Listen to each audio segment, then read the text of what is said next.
सत श्री अकाल जी।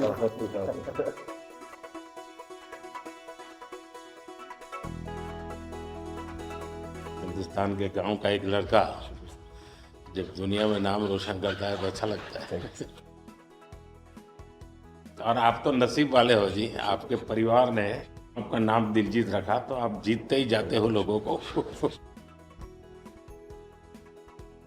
हम पढ़ते थे, मतलब ये लिखा हुआ सब जगह और खुद कि मेरा भारत महान। लेकिन मेरा भारत महान मैंने इस टूर में एक्चुअल जाना सर, जब मैं भारत घूमा ना जी पूरा, तो मेरे को पता चला ये क्यों कहते हैं मेरा भारत महान। सचमुच में भारत की विशालता एक अपना शक्ति है जी। ये बेनिफिट जनसंख्या है इसलिए मिलता है ऐसा नहीं है। हम लोग एक वाइब्रेंट सोसाइटी है। आपकी जर्नी से भी सर हम जब देखते हैं तो मतलब आपने कितना अपनी इकाइयों में हिमाचल चले जाना और सब कुछ छोड़ देना और फिर भगवान का इतना आशीर्वाद हो जाना, ये बहुत बहुत मतलब ये भगवान की मर्जी ही है। तो उसके बिना क्या होता है?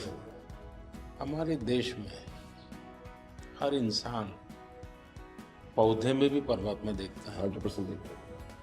मतलब हम वेस्टेज नहीं करते हैं। हाँ, थ्रो अवे कल्चर वाले लोग नहीं है। रिसाइकल रीयूज अभी दुनिया में नाम आया है, हमारे तो ब्लड में है। हाँ जी। दुनिया को इसका पता नहीं है।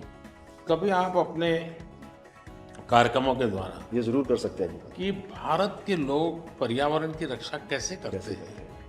अब जैसे मैंने अभी ये कार्यक्रम चलाया, एक पेड़ माँ के नाम, अपनी माँ को याद करते हुए, माँ जिंदा है तो माँ को साथ ले जाओ और पेड़ लगाओ। माँ की जीवन स्मृति बन जाएगी वो। और माँ जिंदा नहीं है तो फोटो लेकर के जाओ, लेकिन माँ को कहो माँ तुम्हारे लिए पेड़। तो अपनी माँ जिसने हमें जन्म दिया और ये धरती माता जो जीवन देती है, दोनों को हम एक प्रकार से जी आज करोड़ों लोग ये काम कर रहे हैं। हाँ। भारत में सबसे बड़ा अगर कोई जादू जिसको कह लो तो वो योग है। और जिसने योगा को अनुभव किया है वो उसकी ताकत जानता है। हाँ जी सर। आपको ये बाहर जाते हैं तो अनुभव क्या आता है? संगीत के इतने बड़े समारोह में जाते हैं तो बाकी लोगों की भाषा, उनकी स्टाइल, नए इमोशंस होते हैं। जी जी सर, मेरे को लगता है सर जैसा उन्होंने बना दिया एक कोचेला को एक फेस्टिवल या और भी फेस्टिवल्स बड़े होते हैं, हम तो बहुत ज़्यादा बड़े कर सकते हैं यहाँ पे सर। और लोग दुनिया भर से ट्रैवल करते हैं ऐसे फेस्टिवल्स के लिए। तो हमारा तो इतना रिच कल्चर है, अगर हम ढाबे में बैठ के भी खाना खा रहे हैं और कोई राजस्थान में गा रहा है तो इतना सुरीला गा रहा है कि बंदा बोलता है कि मैं गाना छोड़ दूं यार, ये इतना अच्छा गाना गा रहा है। और मैं प्रोफेशनली गाता हूँ, ये बंदा प्रोफेशनली गा भी नहीं रहा और मेरे से अच्छा गा रहा है। इतनी ज़्यादा उनके अंदर कला है। वो लोग बना के बैठ गए। और अगर हमारे इधर कोई ऐसा डेवलप होगा तो दुनिया भर से लोग, मेरे मन में कल्पना है, आ सकते हैं सर। मैं सोच रहा था कई वर्षों से, लेकिन अब वो मैं इसको कर रहा हूँ। वेव्स। मेरा मत ये है कि इतना बड़ा देश और दुनिया की सबसे ज़्यादा फिल्में यहाँ बनती। हाँ जी सर। दुनिया में सबसे बड़ी क्रिएटिव इंडस्ट्री यहाँ है जी। तो मैं यहाँ वेव्स एक बहुत बड़ा मूवमेंट खड़ा कर रहा हूँ और दुनिया की क्रिएटिव वर्ल्ड को मैं इकट्ठा करने वाला हूँ अप्रैल में जी। अब दुनिया का क्रिएटिव वर्ल्ड का सेंटर हिंदुस्तान। मैं एक बार जर्मनी की चांसलर मर्कल जी, तो हम मिले तो उसने मुझे संगीत का विषय निकाला। तो मैंने उसको कहा कि मेरे देश में सूर्योदय के पहले संगीत हो ये अलग है और सूर्योदय के बाद अलग, उसका टाइम अलग है। हाँ जी। मैंने कहा मेरे अलग अलग प्रहर मेरे यहाँ होता है, हर प्रहर का संगीत होता है। फिर मैंने कहा सैड सिचुएशन है तो एक संगीत है, जॉय है तो एक है। तो फिर उनको बड़ा इंटरेस्ट लिया।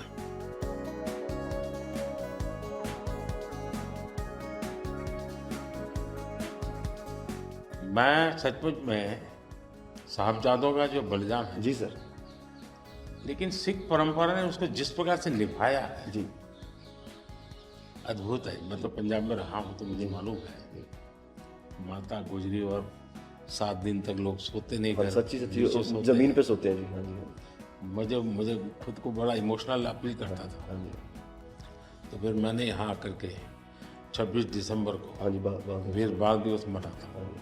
और मैं देश के हर बच्चा को चाहता हूँ कि वो समझे कि कैसे वीरता होती थी, जी सर। आस्था क्या होती थी। कच्छ के अंदर लखपत में गुरुद्वारा है। 2001 में जब भूकंप आया तो उसको काफी नुकसान हुआ गुरुद्वारा।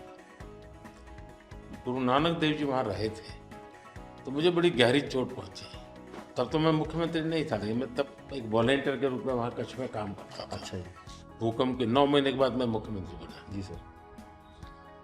तो मैं कच्छ गया और मैंने पहला काम तय किया, मैं एक गुरुद्वारा को बनाऊंगा। लेकिन मैंने दूसरा तय किया कि मैं वैसे ही बनाऊंगा जैसा उस समय बना था। तो ऐसे लोग कौन मिलेंगे, तो मैंने बहुत ढूंढा मिट्टी कहाँ से मिलेगी उस प्रकार की।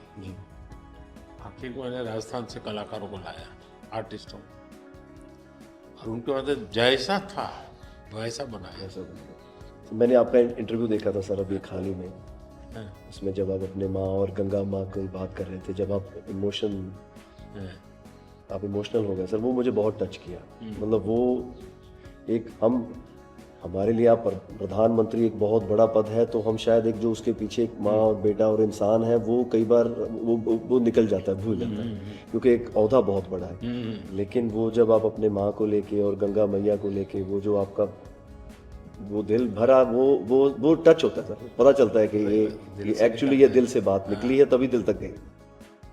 सर ये हमने इंडिया की तरफ से ये पहला सबसे बिगेस्ट टूर हुआ है कि हमने जितने देशों में शोज़ किए, पहली बार स्टेडियम शोज़ किए सर हमने। ये इस साल जैसे टूर कल्चर हमारे कम था हमारे। अहमदाबाद में कहाँ किया आपने? गिफ्ट सिटी में? हाँ जी हाँ जी अच्छा। हाँ जी हाँ जी सर। वो गिफ्ट सिटी भी एक मेरा बड़ा ड्रीम प्रोजेक्ट हाँ जी सर, हमने सबने हमको बताया सर, हम जब जलेबी फाफड़ा भी खाया और सबने बताया। सबसे बड़ी बात है, मैं आपकी तारीफ करने के लिए नहीं कह रहा, नहीं सर, इस शोहरत को पहचाना। और मैं आपके व्यवहार से देखता हूँ,